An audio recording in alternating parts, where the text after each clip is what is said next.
Hey, I'm Nicole Ferraro, a contributing editor at Light Reading. Welcome to What's the Story, a short podcast where we take a step back from the most significant topics in telecom to tell you the latest news, how we got here, what it all means, and what to expect next. This week on the show, we're talking with Light Reading's Iain Morris about Open RAN. Iain's been covering the latest on Open RAN, including some mixed feelings on the technology coming from network execs, with Vodafone planning commercial deployments in the next 2 years, and BT kicking that possibility further down the road. Iain's here to talk about the current state of Open RAN, what it all means, why it matters, and what's likely to happen next. All right, Iain, thank you so much for being on the show. Hi, Nicole. How are you? I'm good, thank you. How are you? Very well, thanks. Yeah. Awesome. So to start off, what's the story with Open RAN? Why is this technology especially relevant right now, and what's the latest news? Yeah, so it's been around for a couple of years. I first remember it coming up sort of early 2018 as a concept, although I think it goes back further than that. But people were interested in it originally as a way of bringing more competition into the market and lowering costs. And the big thing about it is that the problem with today's radio access networks is you sort of have to buy everything from the same vendor system, because you can't really, it's like trying to build a car and then swap the components for, you've got a Porsche and you try and swap the components with a Mercedes and you can't do it. And what operators want to do is they want to have a little bit of Ericsson here perhaps, and then use another vendor for another bit of the radio access network at the same site. So with Open RAN, you could it's sort of a pick and mix approach really to building a network, like taking Lego blocks and piecing it together. And the idea is that you become less dependent on one big supplier. You get these smaller software companies that can come and play a role in the market. It supports innovation. It all works off sort of standardized kits, so it lowers the costs.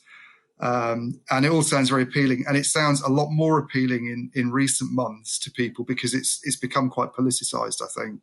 So operators are seeing it now as a kind of solution to this problem of Chinese vendors in European and some Western markets. It's become a big issue around the world. We're all being told about it all the time. There's a lot of pressure to try and get these Chinese vendors out of some countries, and there've been moves made. So the UK in particular is headline news at the moment, having just taken a decision to stop Huawei from selling any 5G components basically after this year.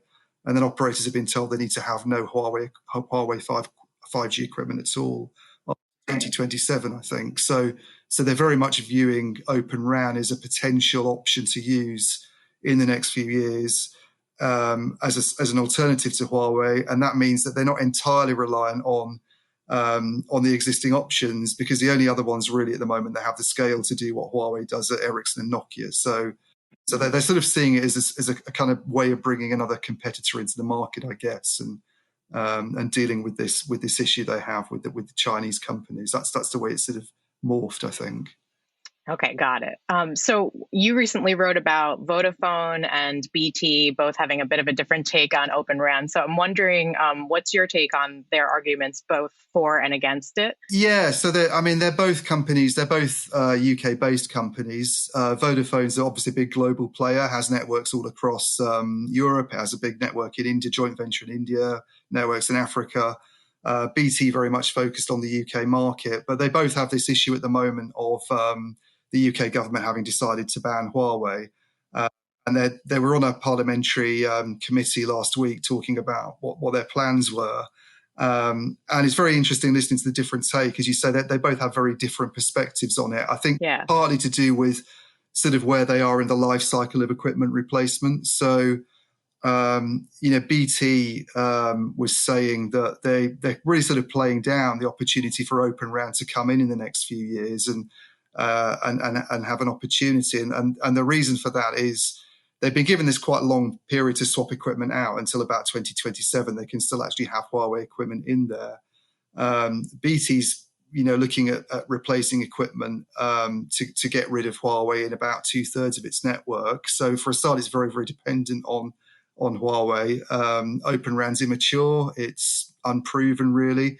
You wouldn't want to give that big a share instantly to an Open RAN company. So they're thinking the best option for them now is probably to go with an established vendor. And I think it's very likely they'll do a big deal with Ericsson, which they don't currently use. And the trouble that you then have is you've just done an equipment swap. So you want to depreciate that equipment. It sort of rules out another swap in the next few years. So it kind of squeezes the opportunity for them to bring Open RAN in until, I think Howard Watson, who's the CTO, is sort of saying about 2026, 27, which isn't what the Open RAN community wants to hear. I mean, that's quite a long way off. Gotcha. Vodafone's kind of very, very different perspective. I mean, they have a different share in their networks. They're quite heavily reliant on Ericsson already and have Huawei in the remaining third. So, they wouldn't want to switch to Ericsson and have just one vendor for the whole network. You have a sort of single supplier deal. It doesn't put you in a very good position if something goes wrong with that vendor. The other option is Nokia, but they actually took a lot of Nokia equipment out in the last few years, which suggests they were kind of not that happy with what they were getting. So right. For them to then go back to Nokia and say, well, hang on, can you come in and play a bigger role than you had, would to me seem unlikely, although I wouldn't rule that out. Okay. And so that I think those things, for one, make them consider Open RAN more seriously.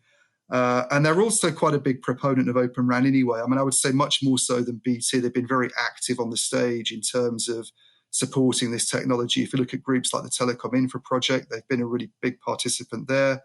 They've been carrying out quite a lot of trials with two US companies, Mavenir and Parallel Wireless, in parts of the UK as well as some other countries. They've been very encouraged by what they've seen from Samsung on the Open RAN front, big South Korean vendor.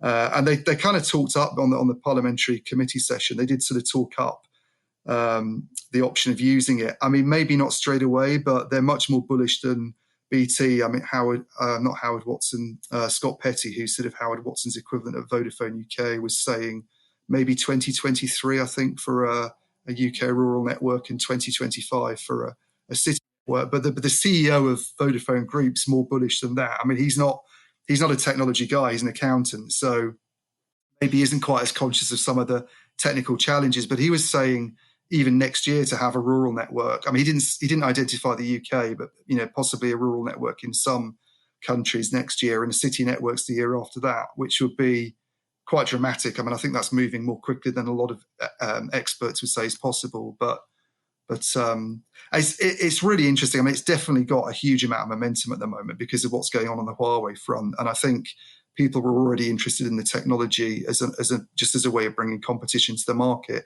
The trouble with taking out this massive Chinese vendor is that you don't want the market to then become a duopoly with these two Nordic suppliers. It's not right. It's not a sort of reflection of the fact, I don't think, that they're not good enough. It's just the operators want to keep it competitive and they want to have other options. So everybody's talking about it. It really is a kind of hot technology issue of the moment when it comes to 5G RAN. Yeah. So certainly a lot to keep your eye on, but anything in particular you're going to be watching in the coming weeks as far as Open RAN is concerned? Yeah, watching what else happens in Europe, simply because they're also under pressure to do something about Huawei. You have markets that are really, really dependent. Germany is very, very interesting, where there've been some resistance among the operators to swapping it out because of the cost of doing that and the delays. But if it does happen, then they have to bring in alternative vendors. And you listen to someone like Alex Choi, who's senior technology guy at Deutsche Telekom. He's very, very enthusiastic about it. I'm interested in what Telefonica is doing potentially in Europe as well. They're the Spanish incumbent, but they also have networks in Latin America. They have a big network in Germany. They have a big network in the UK, and they've been very much like Vodafone, a kind of pioneer. I'm not sure if that's the right word, but they've certainly been heavily involved in trials. They've really been promoting the technology within the Telecom Infra project. So I'm sort of interested to see what happens on that level. And I think on the other side of it, it's just seeing how the technology itself's moving. There's always been concerns about Open RAN not quite measuring up to traditional equipment when it comes to performance. You're relying on sort of general purpose processors. And if you talk to a lot of the experts, they say, and the operators themselves actually will say, when it comes to really advanced 5G services that require a lot of bandwidth, and you really need to have sort of something very, very sophisticated on the chip side. The customized gear is just a lot more power efficient. It's a lot better for doing that kind of thing. And I think that's one challenge that needs to be resolved. They need to show that they can overcome that. They need to show the other problem is bringing lots of companies in, having these multi-vendor networks where you have different suppliers playing in the same space. It requires more effort on the part of the operator. All of a sudden, they're having to manage 3 or 4 different vendors and make sure their equipment works together well. And if something goes wrong in the past, you just phone Ericsson up and you say, something's gone wrong, Ericsson comes and sorts it out. But if something goes wrong with Open RAN, then who takes responsibility? Do you bring a systems integrator in to do that, or does one company take the lead? So I think that's the other thing that operators have been concerned about. And that's another area I think it's worth keeping an eye on it. The companies that are deployed, just seeing what they're doing on that front, really. Yeah, absolutely. Well, thank you so much, Iain. This is fascinating, and I look forward to reading more of your writing on Open RAN. Great. Thanks, Nicole. Nice to speak to you. You too. See you soon. Thank you so much, Iain Morris, for taking the time to talk with me today. We'll be keeping an eye out for all of your stories. Thank you to our producer, Tien Fu, for making this episode, and thank you all for listening. If you like what you heard, please leave us a review, share this episode with a colleague or friend, and subscribe to the Light Reading Podcast for more interviews and insights from the team. That's the story for now. We'll be back next week.